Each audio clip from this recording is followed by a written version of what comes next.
ಈ ನಡುವೆ ರಾಮೇಶ್ವರಂ ಕೆಫೆಯಲ್ಲಿ ಬಾಂಬ್ ಸ್ಫೋಟವಾದ ದಿನದಿಂದ ಅದನ್ನು ಮುಚ್ಚಲಾಗಿತ್ತು. ಸೊ ರಾಮೇಶ್ವರಂ ಕೆಫೆಯನ್ನು ರೀಓಪನ್ ಮಾಡ್ತೀವಿ ಅಂತ ಕೂಡ ಹೇಳಿದರು. ವಾರದ ಬಳಿಕ ರಾಮೇಶ್ವರಂ ಕೆಫೆ ರೀಓಪನ್ ಆಗ್ತಾ ಇದೆ. ರಾಮೇಶ್ವರಂ ಕೆಫೆಯಲ್ಲಿ ಸಿಬ್ಬಂದಿ ಈಗಾಗಲೇ ಪೂಜೆ ಪುನಸ್ಕಾರವನ್ನು ಮಾಡ್ತಾ ಇದ್ದಾರೆ. ಶಿವರಾತ್ರಿಯ ದಿನ ಇವತ್ತು ಓಪನ್ ಮಾಡ್ತಾರೆ. ನಾಳೆಯಿಂದ ಗ್ರಾಹಕರ ಸೇವೆ ಆರಂಭ ಆಗುತ್ತೆ ಅಂತ ಹೇಳಿದ್ದಾರೆ. ತಳಿರು ತೋರಣಗಳಿಂದ ಸಿಂಗಾರಗೊಂಡಿದೆ ಕೆಫೆ. ಒಂದು ವಾರದ ಹಿಂದೆ ನಡೆದಂತಹ ಬಾಂಬ್ ಸ್ಫೋಟ. ಕೆಫೆಯ ಮುಂಭಾಗದಲ್ಲಿ 2 ಮೆಟಲ್ ಡಿಟೆಕ್ಟರ್ಗಳನ್ನು ಅಳವಡಿಕೆ ಮಾಡಿದ್ದಾರೆ. ದೃಶ್ಯದಲ್ಲಿ ತಾವೀಗ ಗಮನಿಸ್ತಾ ಇದ್ದೀರಾ. ಒಂದು ಕಡೆ ಸ್ಫೋಟ ಆಗಿದ್ದು, ಇನ್ನೊಂದು ಕಡೆ ಈಗ ಅದು ರಿನೋವೇಟ್ ಆಗಿದೆ.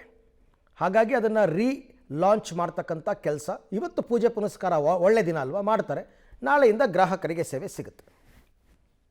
ಬಳಿಕ ರಾಮೇಶ್ವರಂ ಕೆಫೆ ಓಪನ್ ಆಗಿದೆ. ದೃಶ್ಯಗಳನ್ನು ತೋರಿಸ್ತಾ ಹೋಗ್ತೇನೆ. ಈಗಾಗಲೇ 2 ಮೆಟಲ್ ಡಿಟೆಕ್ಟರ್ಗಳನ್ನು ಕೂಡ ಅಳವಡಿಕೆ ಮಾಡಲಾಗಿದೆ. ಎಂಟ್ರಿ ಮತ್ತು ಎಕ್ಸಿಟ್ ಒಂದೇ ಭಾಗದಿಂದನೇ ಬರುವಂತಹ ರೀತಿಯಲ್ಲಿ ಅಳವಡಿಕೆಯನ್ನು ಕೂಡ ಮಾಡಲಾಗಿದೆ. ಜೊತೆಗೆ ಇವತ್ತು ಪೂಜಾ ಕಾರ್ಯಕ್ರಮಗಳು ಕೂಡ ಆರಂಭಗೊಳ್ತಾ ಇದ್ದಾವೆ.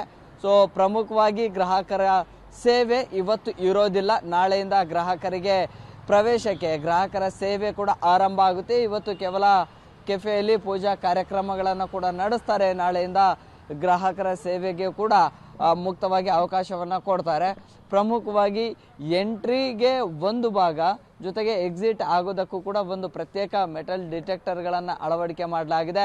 ಸೊ ಇಲ್ಲಿ ಭದ್ರತೆಯನ್ನು ಪರಿಶೀಲನೆ ಮಾಡೋದಕ್ಕೆ 2 ಸಿಬ್ಬಂದಿಗಳನ್ನು, ಭದ್ರತಾ ಸಿಬ್ಬಂದಿಗಳನ್ನು ಕೂಡ ನಿಯೋಜನೆ ಮಾಡಲಾಗುತ್ತೆ. ಸೊ ಪ್ರಮುಖವಾಗಿ ಒಳಭಾಗದಲ್ಲಿ ಎಲ್ಲಿ ಬಾಂಬ್ ಬ್ಲಾಸ್ಟ್ ಆಗಿತ್ತು ಅಲ್ಲಿ ಎಲ್ಲವೂ ಕೂಡ ಹಾನಿಯಾಗಿತ್ತು. ಅದೆಲ್ಲವನ್ನು ಕೂಡ ಅಲ್ಟ್ರೇಷನ್ ಮಾಡಲಾಗಿದೆ. ಸೊ ದುರಸ್ತಿಯನ್ನು ಮಾಡಿ ಮತ್ತೆ ಅಲ್ಲಿ ಒಂದಿಷ್ಟು ಆಲ್ಟ್ರೇಷನನ್ನು ಮಾಡಿ ಗ್ರಾಹಕರ ಸೇವೆಗೆ ಎಲ್ಲ ರೀತಿಯಿಂದಲೂ ಕೂಡ ಸಿದ್ಧತೆಯನ್ನು ಕೂಡ ಮಾಡಿಕೊಳ್ಳಲಾಗಿದೆ. ಅದರ ಜೊತೆಗೆ ಒಂದಿಷ್ಟು ಅಲ್ಟ್ರೇಷನ್ನ ಜೊತೆಗೆ ಕಲರಿಂಗನ್ನು ಕೂಡ ಮಾಡಲಾಗಿದೆ. ಜೊತೆಗೆ ಗ್ರಾಹಕರಿಗೆ ಯಾವುದೇ ಒಂದು ಆತಂಕವಿಲ್ಲದೆ ನಿರಾತಂಕವಾಗಿ ಬರೋದಕ್ಕೆ ಒಂದು ಕಾನ್ಫಿಡೆನ್ಸನ್ನು ತುಂಬುವಂಥ ಕೆಲಸವನ್ನು ಕೂಡ ಇಲ್ಲಿನ ಸಿಬ್ಬಂದಿಗಳು ಮಾಡುವವರಿದ್ದಾರೆ. ಅದರ ಜೊತೆಗೆ ಇವತ್ತು ಕಂಪ್ಲೀಟ್ ಆಗಿ 1 ವಾರದ ಬಳಿಕ ಕೇವಲ ಇವತ್ತೇ ಪೂಜೆಯನ್ನು ನೆರವೇರಿಸಿ ನಾಳೆಯಿಂದ ಗ್ರಾಹಕರ ಸೇವೆಗೆ ಅವಕಾಶವನ್ನು ಕೂಡ ಮಾಡಿಕೊಳ್ಳಿದ್ದಾರೆ. ಈಗಾಗಲೇ ಬಾಳೆ ದಿಂಡು ಜೊತೆಗೆ ಹೂಗಳಿಂದ ಇದೀಗ ಅಲಂಕಾರವನ್ನು, ಸಿಂಗಾರವನ್ನು ಕೂಡ ಮಾಡಲಾಗ್ತಾ ಇದೆ. ಸೊ ಹಂತವಾಗಿ ಎಲ್ಲ ಪೂಜಾ ಕಾರ್ಯಕ್ರಮಗಳ ಆದ ಬಳಿಕ ಅಧಿಕೃತವಾಗಿ ಇಲ್ಲಿನ ಆಡಳಿತ ಮಂಡಳಿಯವರು ಕೂಡ ಮಾತನಾಡ್ತಾರೆ. ಸದ್ಯಕ್ಕೆ ಎಲ್ಲ ಪೂಜಾ ಕಾರ್ಯಕ್ರಮಗಳು ಈಗಾಗಲೇ ಆರಂಭಗೊಂಡಿದ್ದಾವೆ. ಇವತ್ತು ಪೂಜಾ ಕಾರ್ಯಕ್ರಮಗಳು ಮುಗಿದ ಬಳಿಕ ನಾಳೆಯಿಂದ ಗ್ರಾಹಕರ ಸೇವೆ ಕೂಡ ಆರಂಭಗೊಳ್ಳುತ್ತೆ.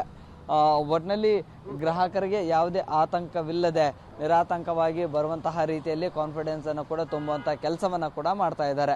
ಕ್ಯಾಮ್ರಾ ಪರ್ಸನ್ ರವಿ ಜೊತೆ Prakash D Rampur, public TV, Bengaluru.